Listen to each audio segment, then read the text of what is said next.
Hello. I believe the sound is better this week. That's my hope anyway. I just did a few tests. So welcome to the Milo dev blog, and I'm just gonna open up the Pi here and give you a tour of kind of the past week and really what it's taken to bring this the artistic direction and uh, the look to the next level, I guess, or the next stage, because that's really what I spent virtually all of my time on this past week was just refining the workflow from Maya and other softwares, Substance Painter back to Unreal. Finding like a non-destructive workflow where I can really make creative decisions later on in during production and not have to pay a price for it. And so I spent a lot of time going through the pipeline and trying to just fix that up, and also conforming all of my files to like a style guide, and that has made my life so much easier. I'll boot that up again in a second because I actually do want to kind of show this off. It's not like completely finished, and it doesn't really, you know, without sort of seeing what it was like before and having a frame of reference, it doesn't do much good. But basically, all my files, almost all of my files are conforming to a specific type of style, like Fizz matte concrete instead of whatever crazy shit I was using before. And this, I, I, I didn't realize how important something like this would be. I mean, if you told me it was important, I could see why, but just being in development for the past few months and having to keep track of hundreds of files from all over my computer, and to uh, you realize how easy it is to mix things up and how quickly you forget about stuff that you were just playing with, a day ago or even a few moments ago for me. So I basically just did a very, very deep cleaning of all of my project files, and uh, and took the advice of these people who have more experience than me, and made my whole project basically fit into a similar type of template. It makes everything easier, from finding files to uh, I mean finding them is like a huge part of it. Knowing kind of like what I'm gonna name the next file in some situations. You know what I mean? It's like I didn't really realize. I didn't really appreciate like how complex the interaction between all the parts are in a game, until I started doing this process. And now that I have like more organization in this project, I do feel like I can like breathe. I did feel kind of very, very restricted before. Um, so I'm super excited about that.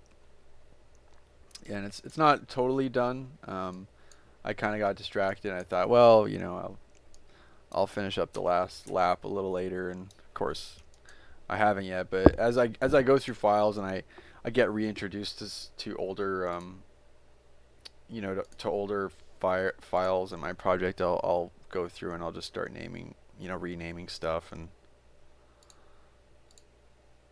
it's just been a huge help.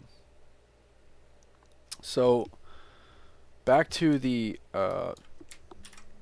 demonstration. So there's a few things obviously that are different.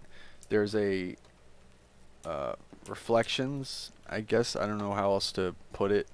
Um, Basically, what's happening is I'm using more texture maps instead of using a color map like old games used to use, like in the PS1 days. I'm using I'm using a color map. I'm using a roughness map. I'm using metallic. I'm using emissive. Emissive is like lights. It's glowing materials. Of course, the other ones are kind of self-explanatory. Roughness is basically the shininess of a surface. So that designing those texture maps takes place mostly in Substance for me, and sometimes Photoshop also. Um,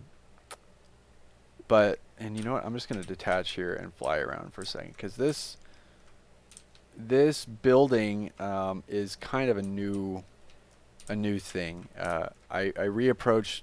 It's so hard to even figure out where to even begin. I reapproached a lot of different things, and I brought a lot of parts about this game, the structure of this game, up to speed, and I brought it to a place where it's going to be much more manageable in the future.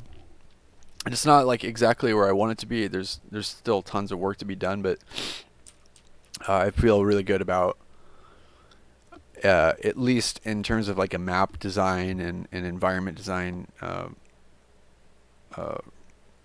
With respect to that, I feel a lot better about it now.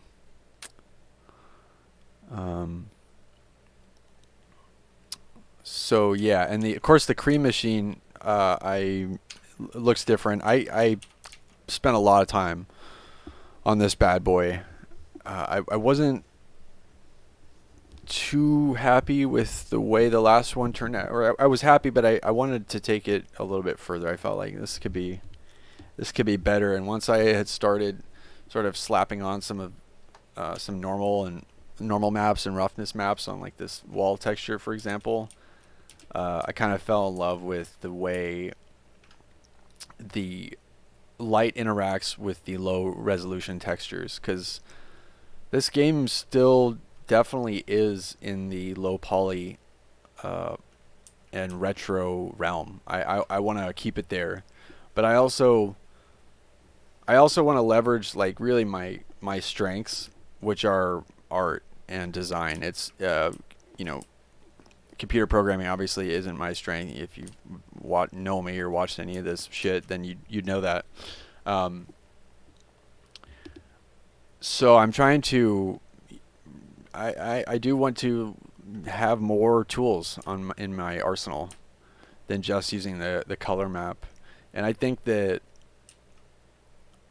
is actually a really cool look, and because I got into the early retro look with Dave Face's shaders, I changed the filtering of the textures in the editor, the device profile for Windows or whatever, so that they all sort of render at like a nearest neighbor type of look, which is basically like a pixelated look. So all the maps are rendering like that, and you know what? Let's just point them out, shall we? So bottom left, of course, is roughness, or bottom middle left is roughness. I wonder if I can make these bigger.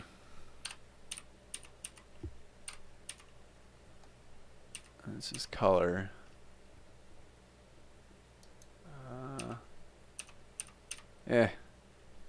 That's okay.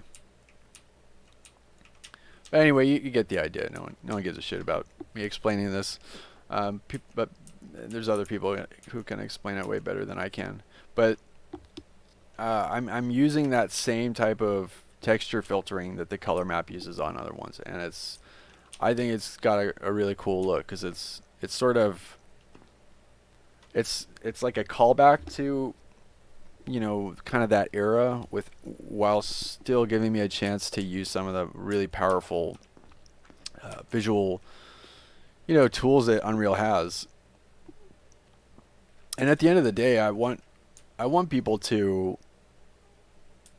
I do want people to be drawn in by the artwork and by the way the game looks. You know, it doesn't have to look like, you know, the next generation of graphics, but it's got to have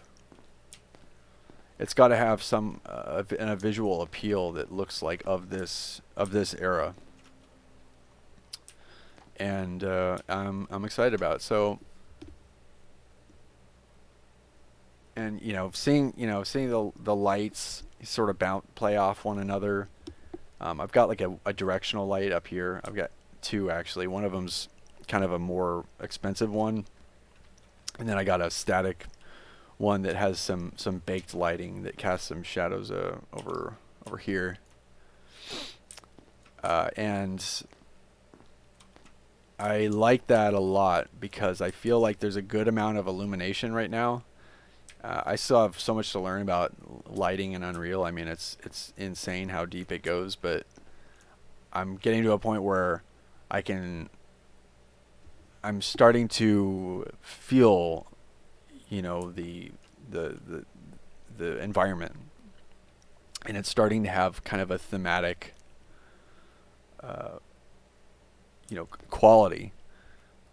And this was my goal from the beginning. This has been my dream from the beginning, was to let this game sort of become what it wants to be. And I know I'm sure someone, you know, if they heard me say that, they just think that's the most bullshit, like hipster, douchey thing to say, but that's the truth, you know.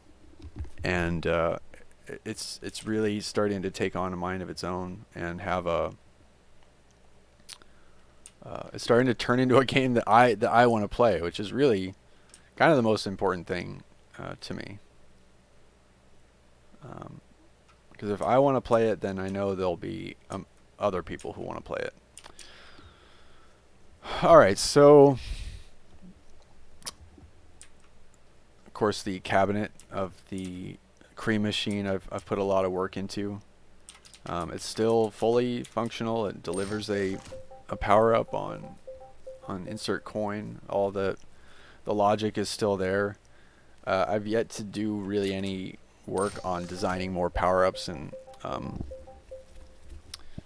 how that system is going to work exactly. But I have done some research, and I'm learning more about how I might want to implement certain things.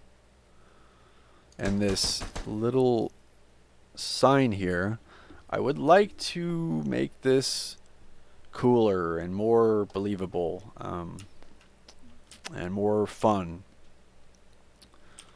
So this is not the end of design iterations on the cream machine. In fact, this is only really the beginning, because one of the coolest parts, or one of the coolest things happened this week, which is I finally kind of just understood and was able to implement this color map workflow in Substance Painter, because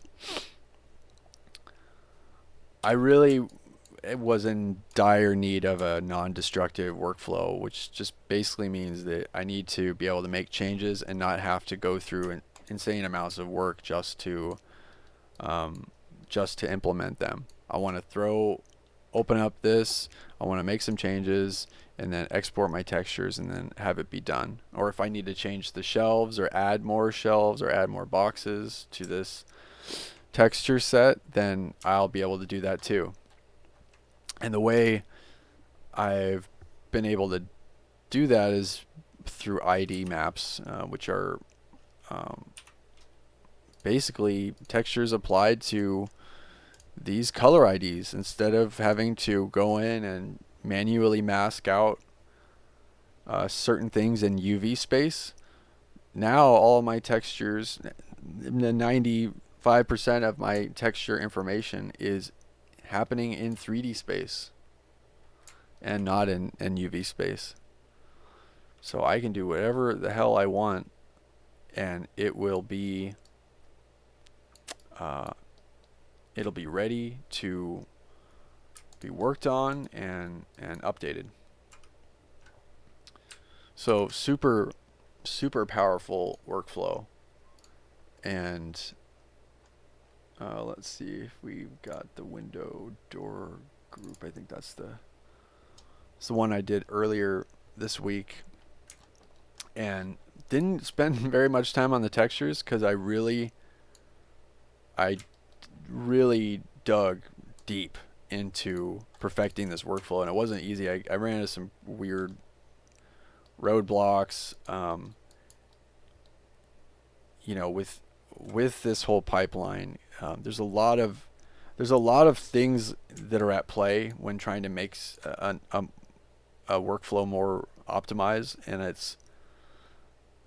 you'll just have to take my word for it that it is a really it's a very intricate, kind of delicate puzzle trying to get these workflows to work. And it's fun to figure out, and it's complicated, and it's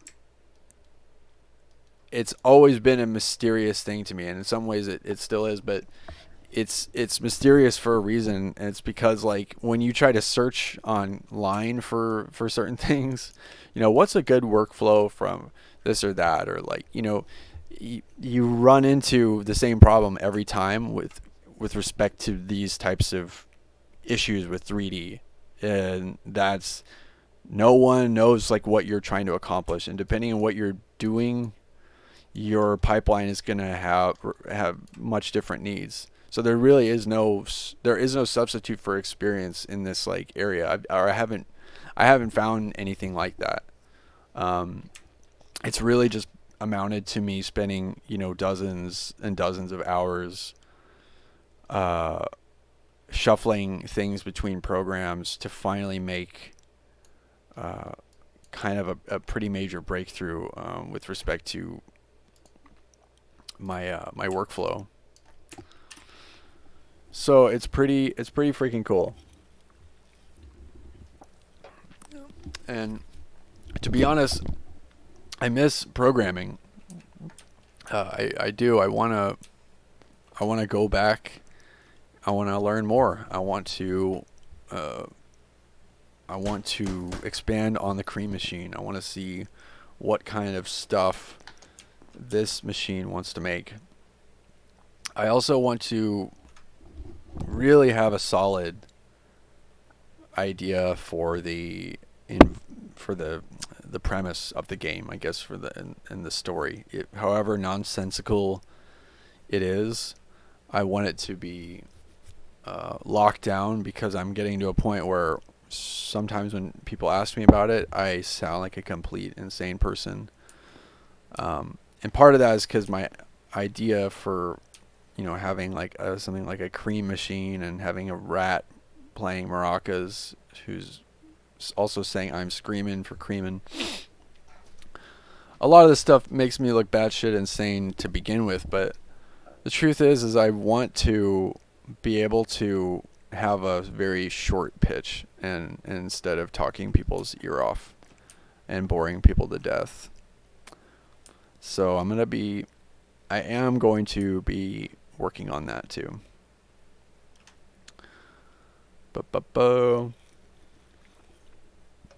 Okay.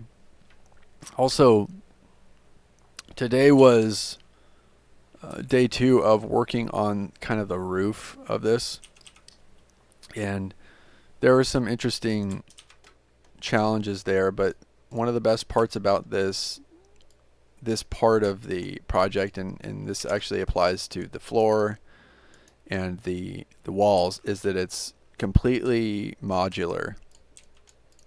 Now, what does that mean? Why am I saying words like modular? Well, it basically just means that everything is like broken into little chunks, and they can be reused, and they can be kind of swapped out and mixed and matched to create a dynamic, to give the world a dynamic feel without being too resource intensive.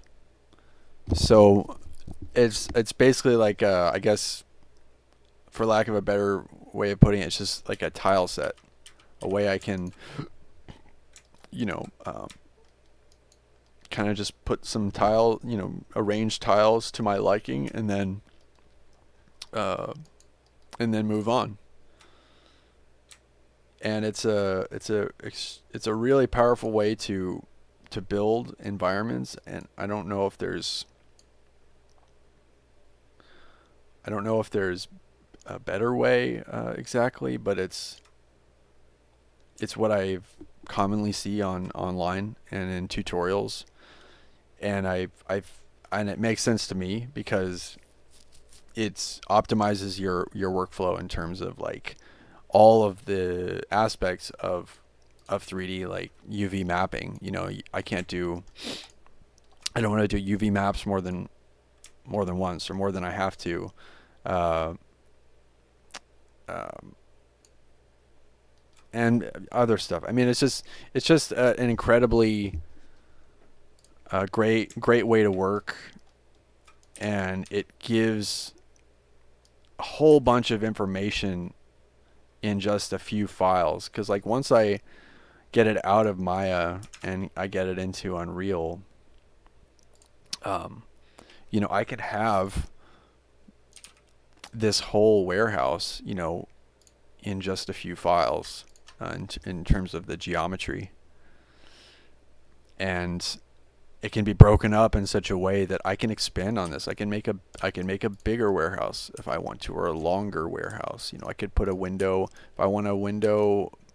If I don't want a window here, maybe I'll just make this a wall. You know what I mean? And you drag out um, a wall.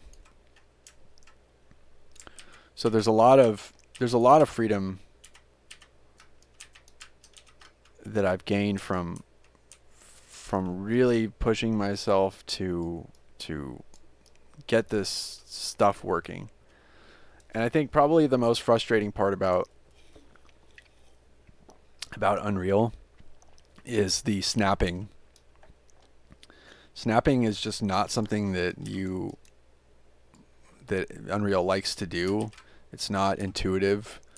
And sometimes like I'll be taking, let's just say these are two, pieces of geometry, and lining them up, getting up really close, way closer than anyone likely will ever be playing this game, and just like being like, okay, is it just right? And changing the snap value down to the lowest, and then if it's not low enough, then I might even turn the snapping off. And this might be the next, holy grail of knowledge, because I would love for there to be a way to just make sense of this. But so far there hasn't been, and the best that I've done is exporting everything at world 000 in Maya, and freezing all my transformations, making everything really really clear when importing into Unreal. And that has been I've gotten the best results from this. And even then, even with ungodly amount of preparation, I still run into issues with things not lining up. And I mean, those things are my Achilles heel. I mean, when I see something not freaking lining up and behaving, I mean, I don't even want to know how much time I've spent on that bullshit since I've started working on this game. But I really gotta look into that and get help. So yeah, I've got that. We got these shelves. Now the particle effects have reverted back to this default really poopy effect. And with a huge advancement in the art department comes a huge advancement in the particle system department. So all of this is going to need some love. This handgun obviously looks terrible. The hand looks like a whale's penis or something. And the smoke coming out of the muzzle from the gun is not too great either. But I think that has potential. I've got a good basis for for what I want. But this kind of cheesy, sparky thing, I'm really over it. Just totally over it. Of course, the bullets, the bullet casing look like pure, gold right now. It looks pretty silly. So this is gonna need a lot of love. Muzzle flash. I've never really felt fantastic about it, and I'll be looking at that for sure. Of course, as you can see, there's little bullet holes here, which I adjusted slightly, and I'm happy with that. And the lighting, I'm really excited about, because it's just Unreal Engine really provides an awesome environment to light your scene, and lighting is like this really cruel and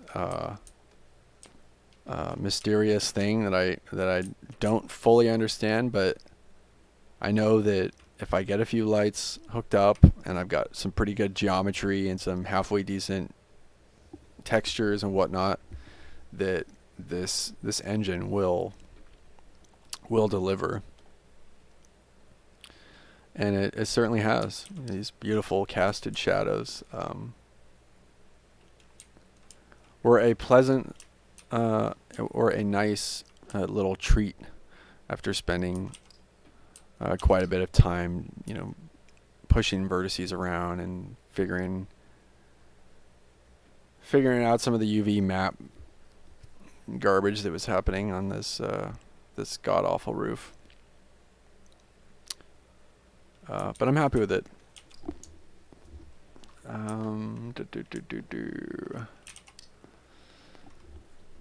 So yeah, everything with when I spend time, on something like the art, there is a price that I pay for sort of upgrading the design, so to speak, and that's that it's going to require more work. More maps means more work. More texture maps, more work, more work. And I'm not finding ways to make myself busy. I have plenty to do on any given day. But ultimately, this is a game that I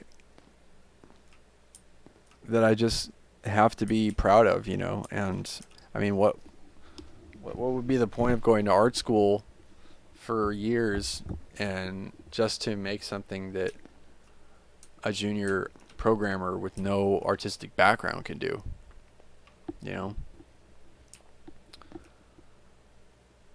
So I'm really really gonna push myself in that realm.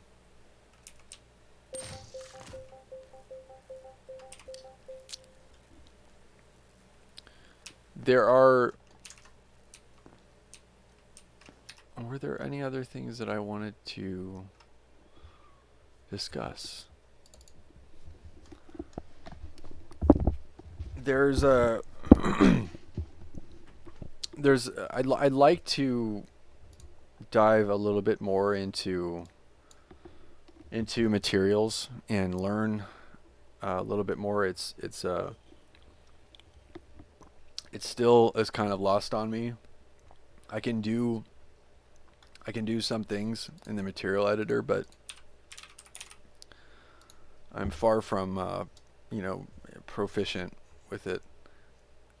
And one thing that I've been using, which is kind of a lot of is borrowed from a project file that I got on the marketplace is this master material, so that I could have a lot of materials in my environment that derive from this master. And it's got lots of spaghetti in here, and some of it I understand, some of it I don't, but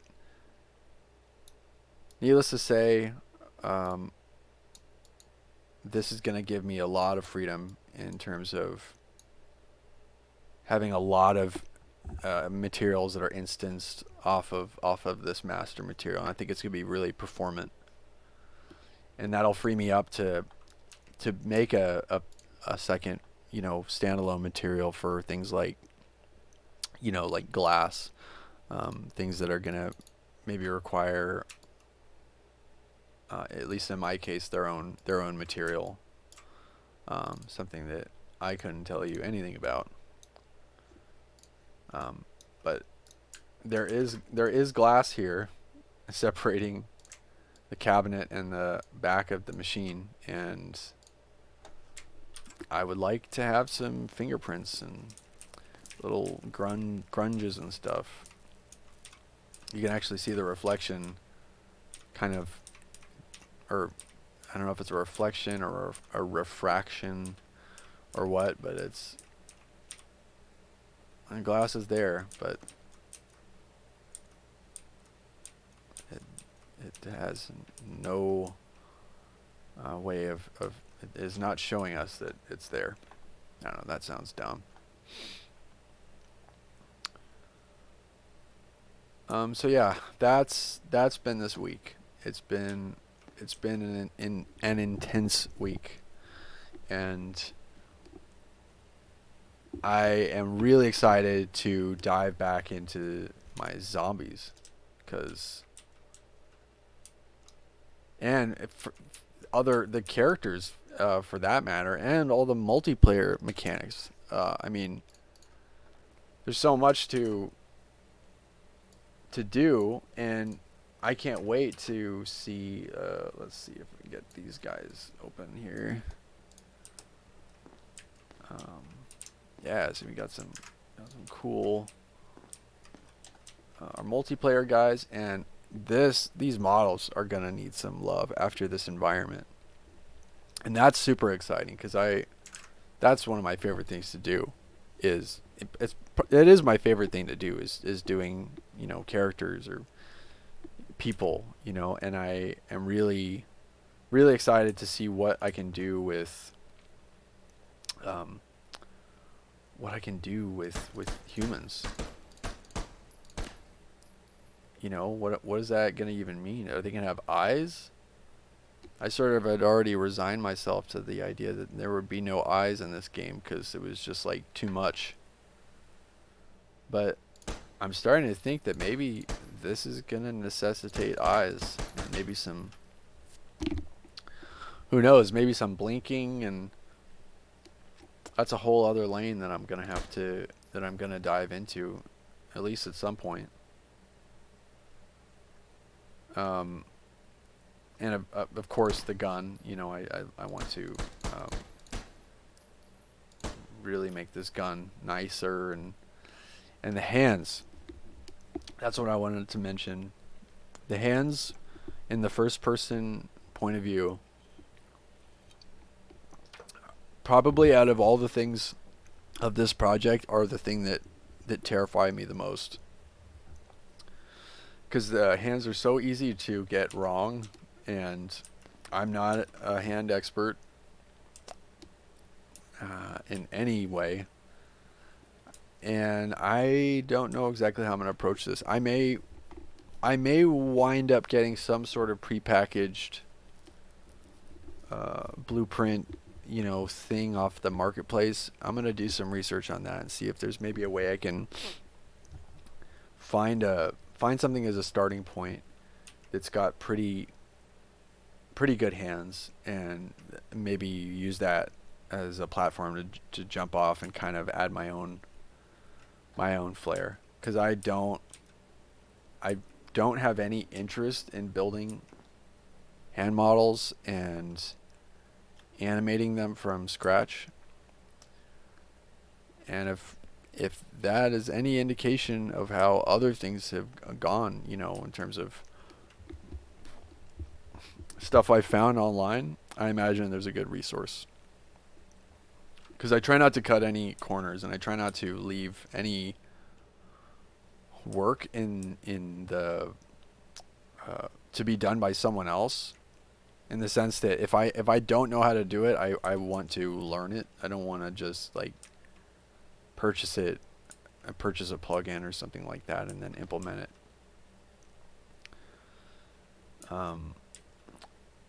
But when it comes to these hands, there might be a shortcut. Fingers crossed. And the reason I don't use I don't like using plugins is kind of twofold. It's one is because I want to have control and be able to make changes. And if I don't understand the pipeline intimately, then it's just not going to happen. And the second is the more you introduce other people's work into your project files, the more likelihood you're going to encounter game-breaking bugs that you have no leads on how to fix.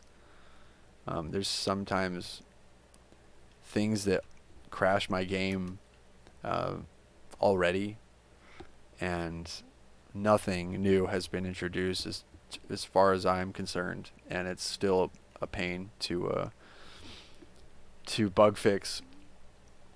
So I'm not looking for any foreign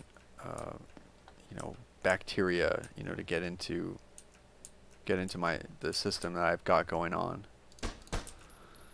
So it's just less of a risk to do it yourself and just learn it. And plus, at the end of the day, I mean, when you learn something, you get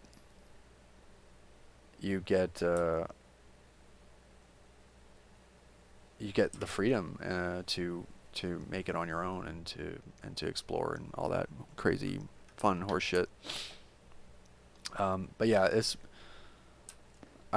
has been a great week,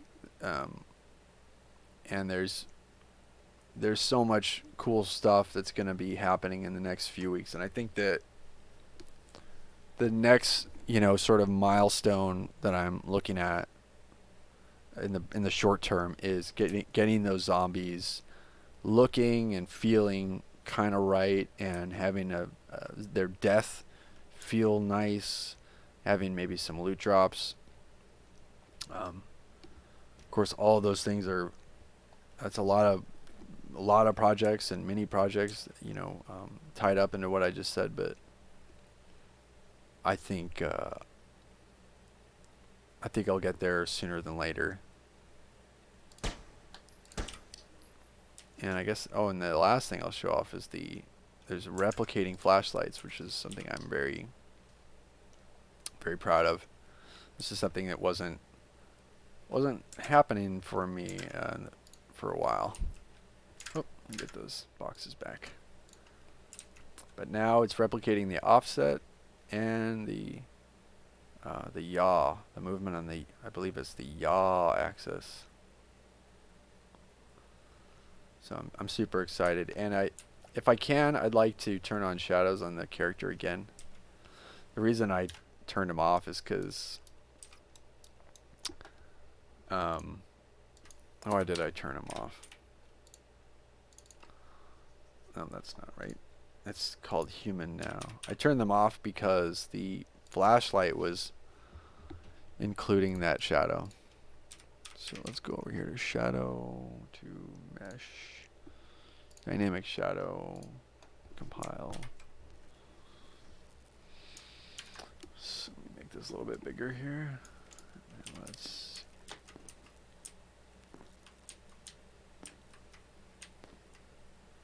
yeah, so now if you see at the bottom, there's of course, a shadow being cast, and the hands are right there, and I haven't found out a way for the light to just ignore the hands. So it's probably possible, but In fact, I'm sure it's possible. I'm just not sure if there's an easy fix for it. But now that I see those shadows, I do kind of like them. At least the ones on his body. So yeah, lots of cool stuff. Thanks again for watching. Don't forget to drink lots of water. Stay hydrated. And love you. Goodbye.